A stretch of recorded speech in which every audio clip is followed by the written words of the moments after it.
Hello everyone and welcome back to this video. So in this video I will be discussing about the fluid examination.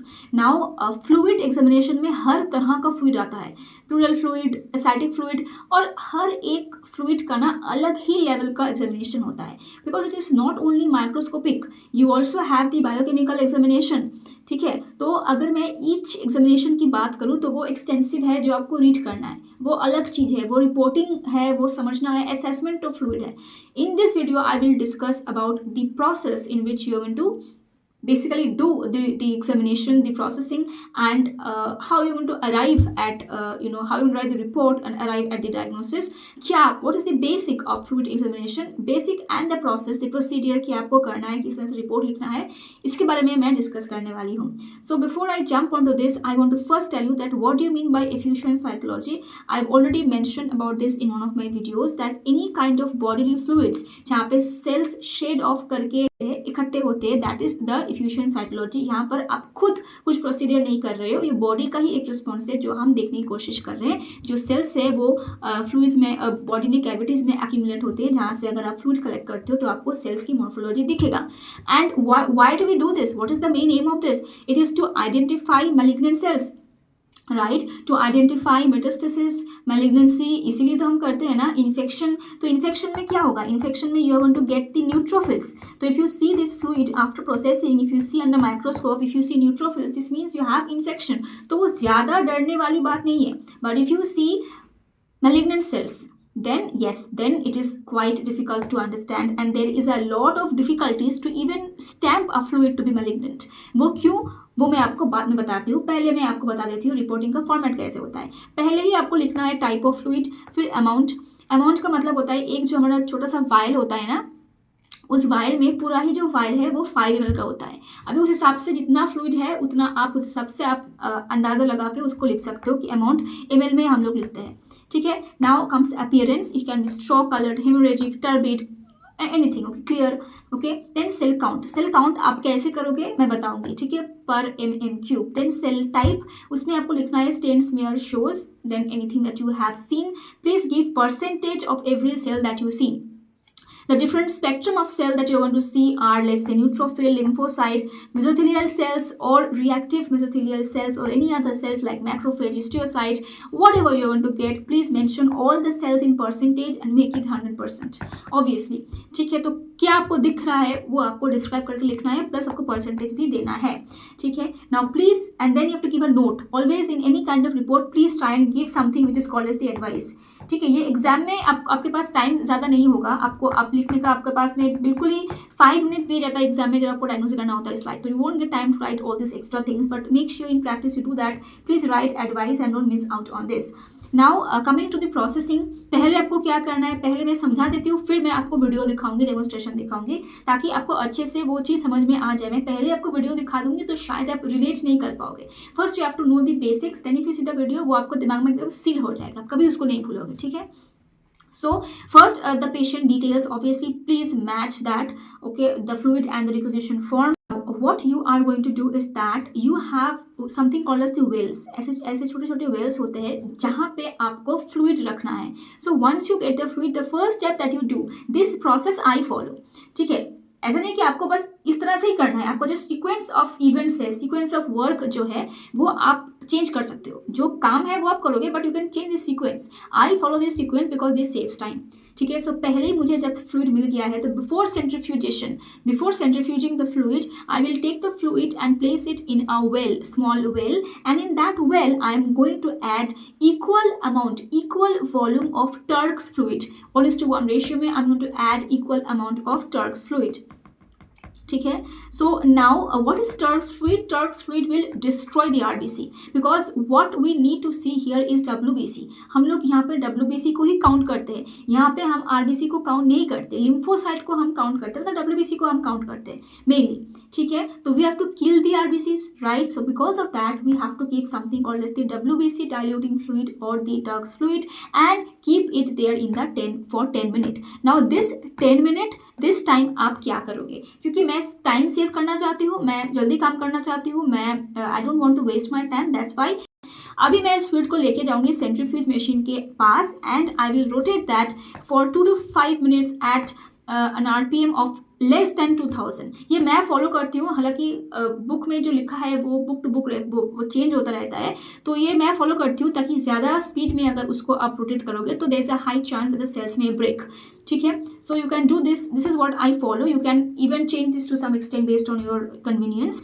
For CSF, please reduce the RPM.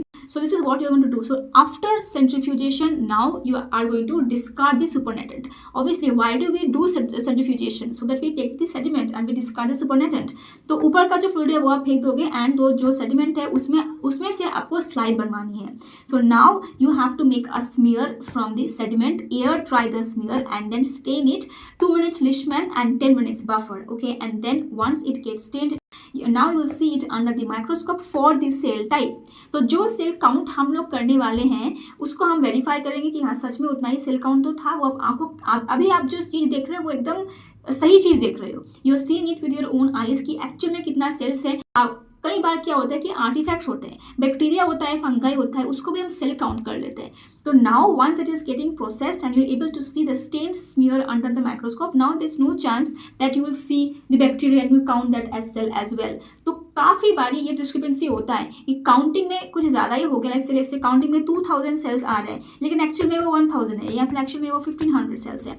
ठीक है, तो इसीलिए वो जो एक collaboration है वो आपको सेल टाइप आप जब करने वाले हो स्लाइड देखकर तभी आप उस चीज़ को एक बार कोलैबोरेट कर लो कि सेल काउंट सही तो मैंने लिखा।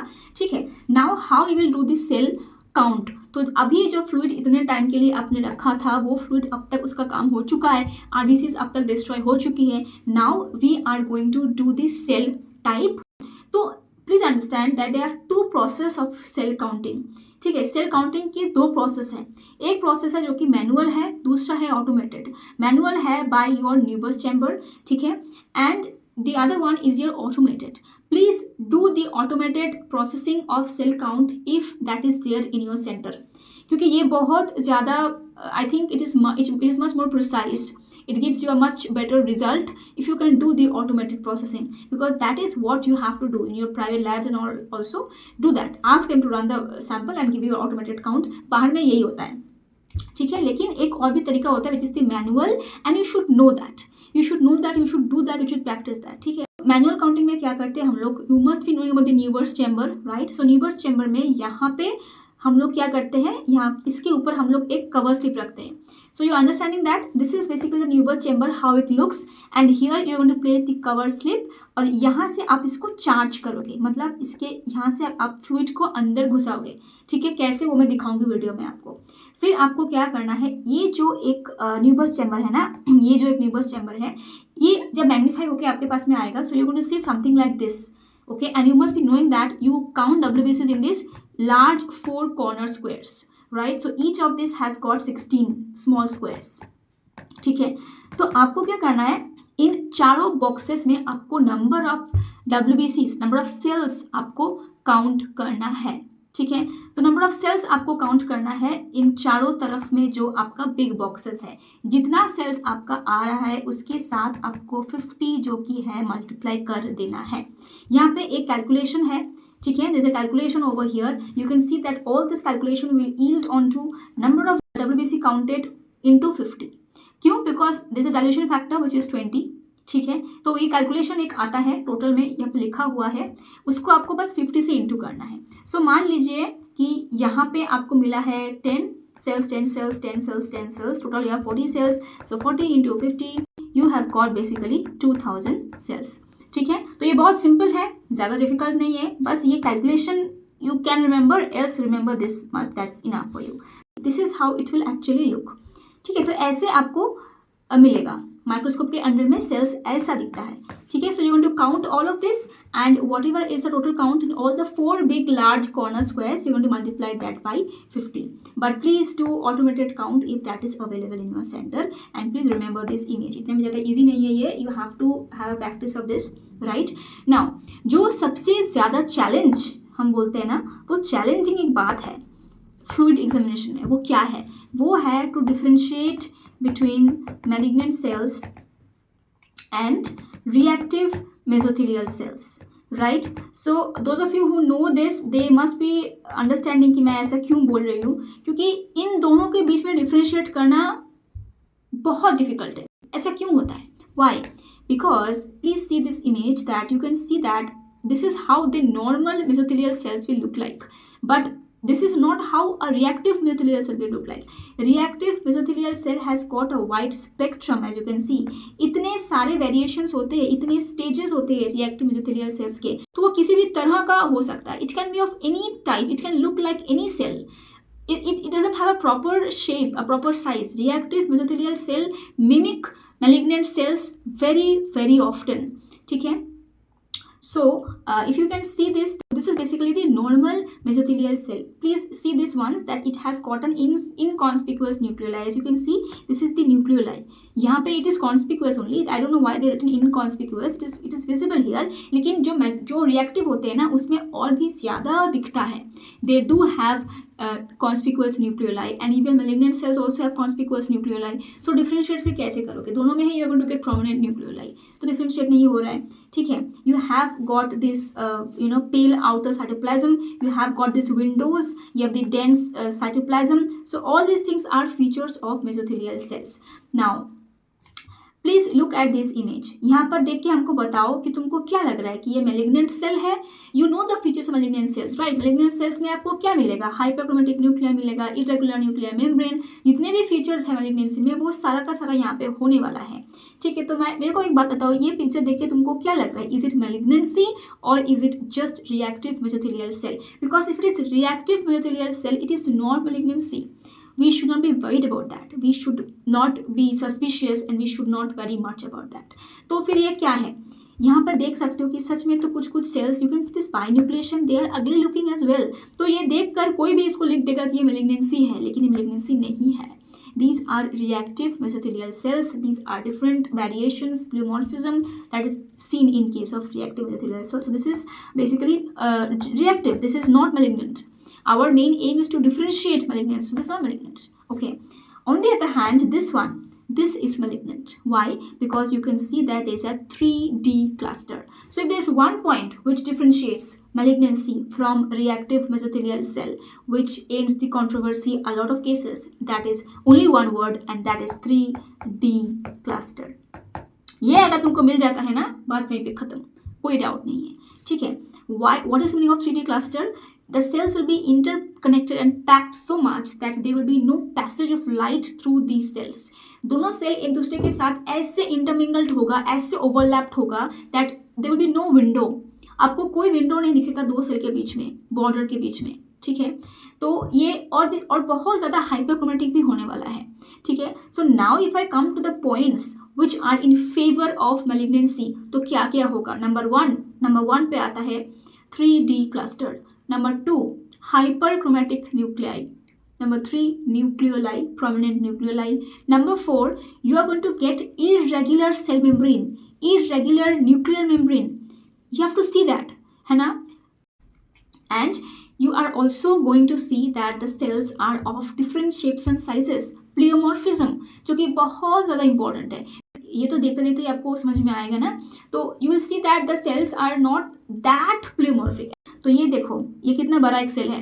ठीक है. तो ये कितना डार्क है, इसका न्यूक्लियस कहाँ है और साइटोप्लाज्म कहाँ है, हमको दिख ही नहीं रहा है. I think this is the entire nucleus and this very thin rim of cytoplasm. This is malignancy because it's having a high NC ratio. Very very very important point. ठीक है. तो ये सारा जो पॉइंट है ये आपको डिफरेंशिएट करने में हेल्प करेगा. मैंने यहाँ पे लिखा हुआ भी है. The smears will be highly cellular, very very cellular smear, ugly looking smear, 3D cluster. ठीक है. Then atypical cell will with all these features. I've already explained this. These are the features of malignancy. Don't make a mistake. The thing that you are able to see here, this is basically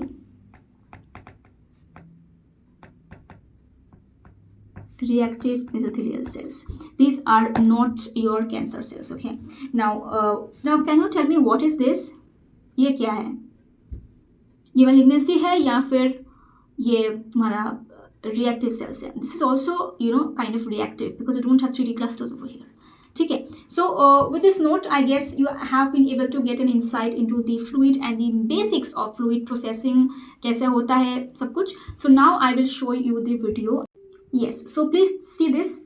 These things you need. So these are the wells and these are the tips, and this is the WBC fluid. You need the pipette and all these things. So the fluid has come like this. I put it in a vial, and now I will just kind of take some amount of fluid into a small well, and I'm going to add Turk's fluid to it so that the RBCs get lysed, right? So with the pipette, I'm going to transfer that, and please remove the pipette with the help of this. So that if you press that, the pipette will get automatically removed, and give that equal amount of Turk's fluid into the sample.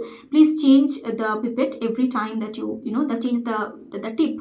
Then you put it in the centrifuge, and you have to take similar amount of water in another vial for balancing in the machine. So the point where you have kept it, just the opposite area, you want to put that water wala vials to balance it, and please close it carefully, otherwise you want to hurt your hand. And after you close it, please start, है ना. तो यहाँ पे timer दिखेगा आपको, आप time इसको इसमें दे सकते हो और अपने हिसाब से इसको मॉड्यूलेट कर सकते हो. फिर RPM उस हिसाब से आप इसको कर सकते हो. तो ये please don't touch it while is rotating like this, please be safe. ठीक है, उसके बाद आप एक फोर्सेप्स से उसको निकाल लोगे फ्लूइड को. ठीक है. So after that, what you can do is that please also remove that other one as well. And now I'm going to throw the supernatant, and from the sediment I'm going to make this smear. So अभी आपको यहाँ पे glass slides दिखने वाले हैं. तो एक slide को बहुत अच्छे से रब करना है, क्योंकि कई बार क्या होता है कि कुछ फंगस और कुछ डर्ट मटेरियल्स रह जाता है जो कि इंटरफेयर करता है रिपोर्टिंग के टाइम पे. So yes, I am going to take with help of pipette, and this is how you make a slide. Just very simple, इस तरह से आपको बस लेना है. बहुत ही सिंपल है. स्लाइड बन चुका है तुम्हारा. अभी इसको आपको बस ड्राई करना है और उसके बाद उसको स्टेन करना है. Now I am going to charge this Newer's chamber with the help of the fluid, which is already now this work is done. So this is the charging. Did you see how I charged it? Now please see this once again. ठीक है. So did you see? Yes, so this is how I charged it, and it's completely now having the fluid. And now I'm going to see this under the microscope, and I'm going to do the cell counting report. So once this smear, in the meantime, this smear will get dried up. In the meantime, I'm going to write the report, whatever extra points I have to write. ठीक है. So whatever I've shown you in the format, it is exactly the same thing which is written over here. ये straw colour था, देखा ही है तुम लोगों ने. तो अमाउंट मैंने उस हिसाब से, क्योंकि ये पूरा एक छोटा सा कंटेनर में आया था, तो मैंने इसको 50 ml कर दिया है. उसके बाद जो नोट है उसको लिखना नहीं भूलना है, तो मैं पहले लिख देती हूँ उसको, ताकि मैं बाद में इसको मिस आउट ना कर जाऊँ. ठीक है. तो ये फॉर्मेट मैंने पहले से लिख रखा है, तो अभी मैं जो भी देखूंगी उस पर मैं ऐड करती रहूँगी. ठीक है. तो यही है इसका पूरा प्रोसीजर. ठीक है. सो आई होप दैट मुझे इसमें ज़्यादा कुछ सेल्स नहीं मिला, इसीलिए मैंने बस लिखा है कि I have just seen few lymphocytes. So on this note I am going to take your leave today and meet you very soon in my next video. Till then, take care, keep studying, and thank you for watching.